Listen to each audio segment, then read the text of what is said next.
In my life as a physician, I was working on a doctorate in nutrition. I have a bachelor's and a master's degree in nutrition and completed my PhD coursework prior to starting medical school. So my background really began in nutrition. When I entered medical school, I was sort of trained like most allopathic physicians that our job is to diagnose disease and to treat it with medication and surgery when necessary. And so I followed that model for the first few years of practice. I began to turn back towards my nutritional training and trying to help them understand nutrition as well as exercise physiology and activity as a means of helping them improve their health and reverse some of the chronic diseases that I was seeing on a regular basis. Many processes within our bodies produce free radicals. Free radicals are entities that have lost an electron. They are positively charged. They come from the breakdown of foods, from the breakdown of toxins, and they enter our bloodstream. These free radicals are potentially harmful to cells. They will attach themselves, for example, to the lining cell of an artery. And when they do, they will produce an injury. That injury will create a response in the body trying to heal it. Platelets will come from the blood and try to plug that injury. And in the process of making a clot, in the process of then bringing in scavenger cells to repair the damage, the blood vessel is damaged. That's one of the theories of atherogenesis. I've been here for over 20 years as a dentist, and prior to that I was a dental hygienist. When I worked as a dental hygienist, I got very interested in nutrition and the nutrition and how it relates to the teeth and how it relates to the person. I've been asking every patient, most of the patient comes every 3 years or so. So I observe every year carefully, and I tell them your colon becoming very firm and tight and developing more pockets, so you have to change your diet, to my diet.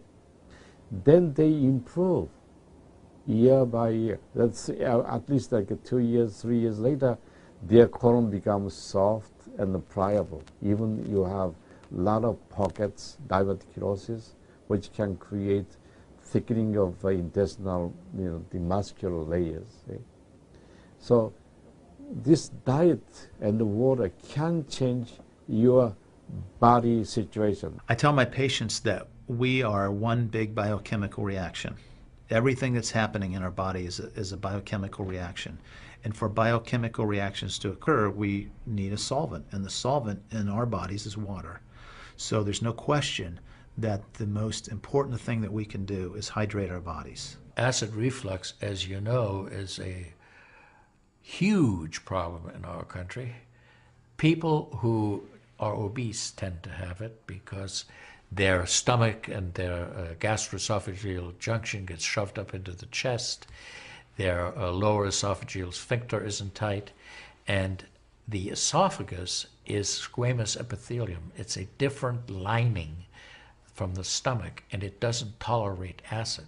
So when the valve that connects the stomach to the esophagus, that interconnection doesn't function, the acid suddenly starts bathing this lining of the esophagus in acid, and it can't tolerate it. It's painful. People have that terrible sour taste in the back of their throat. When we treat chronic disease with medication and we don't really attack the root cause, which is oxidative stress, free radical damage, we're not really treating or curing the disease, we're managing the disease. Antioxidants have become very, very popular because they are electron donors.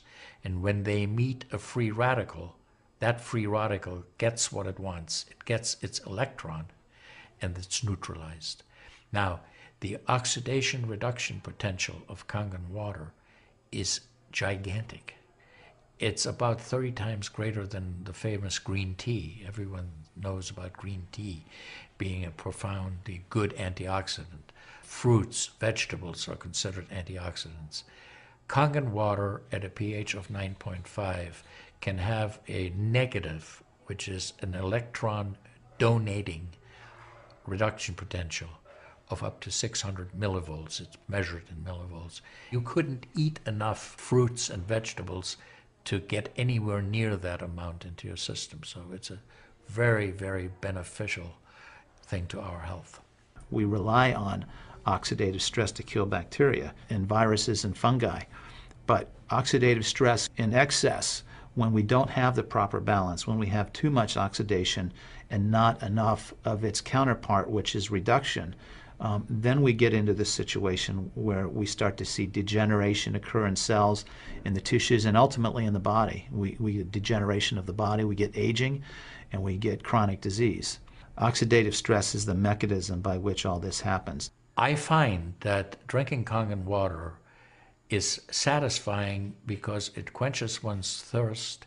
One is able to drink a lot more because you don't get that bloated feeling. It is as if the water is very much more quickly absorbed. And there are studies that have shown that from the Japanese literature that the water starts being absorbed in the distal esophagus before it even hits the stomach, is absorbed in the stomach, and then by the time the duodenal sweep has been reached, it's practically already totally absorbed. Oxidized water is a very, unhealthy to me. So I don't drink that kind of water, but I drink alkalized water. New York water, they say, the best water, but it still contains the chlorine. Why did they put the chlorine in?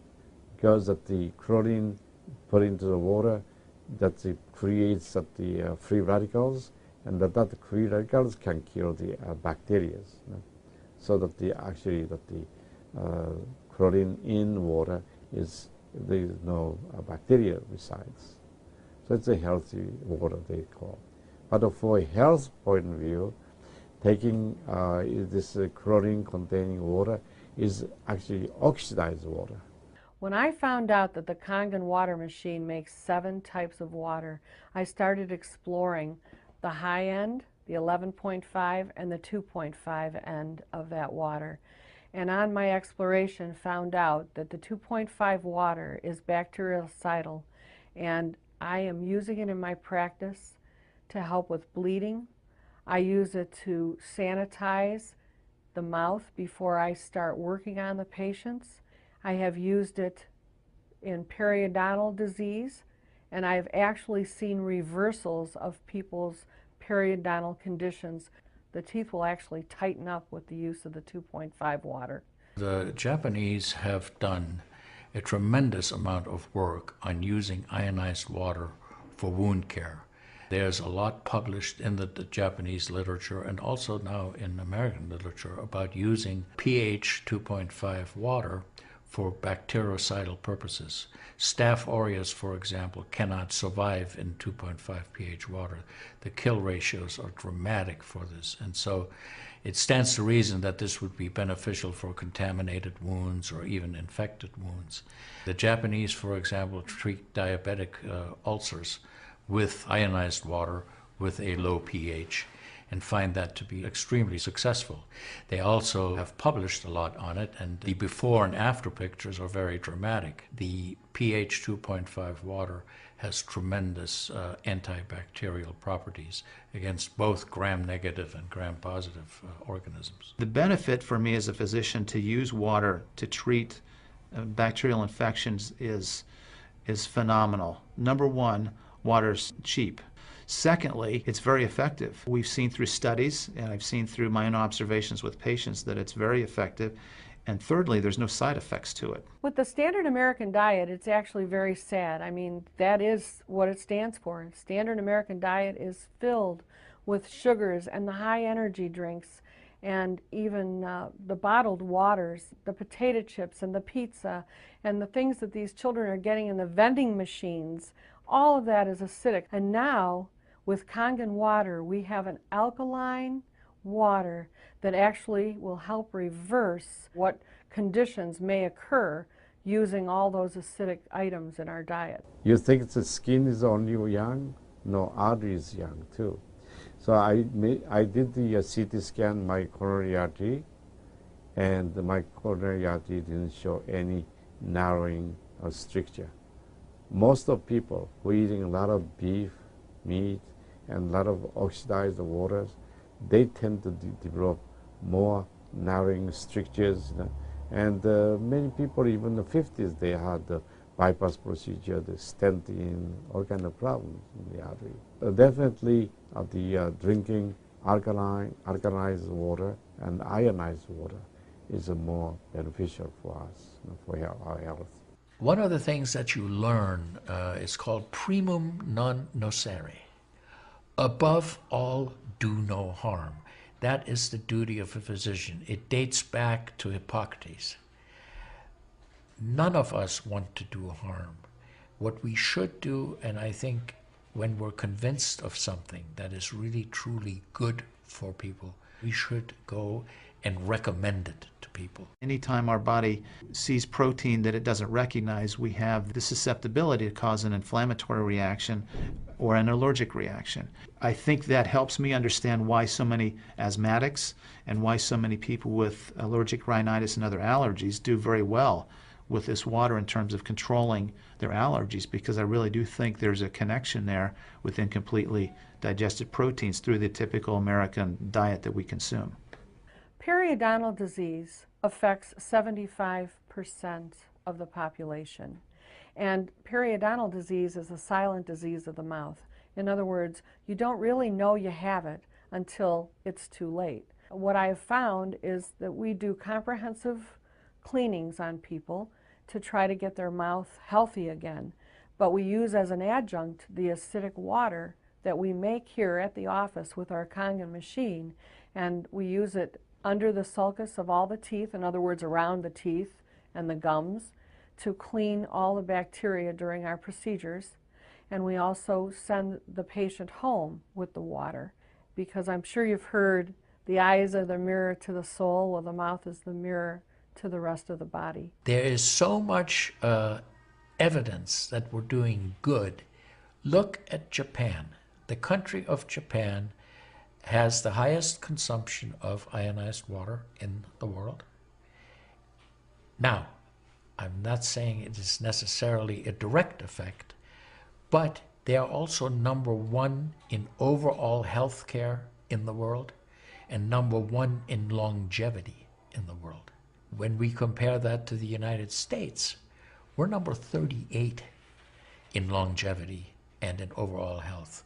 The Cubans have better health than we do. We need to respect the fact that we have all these built-in mechanisms to help us fight disease, to maintain our health.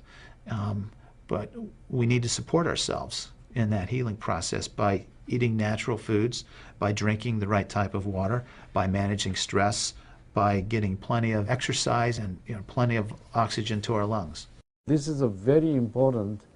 You just change your diet very little bit.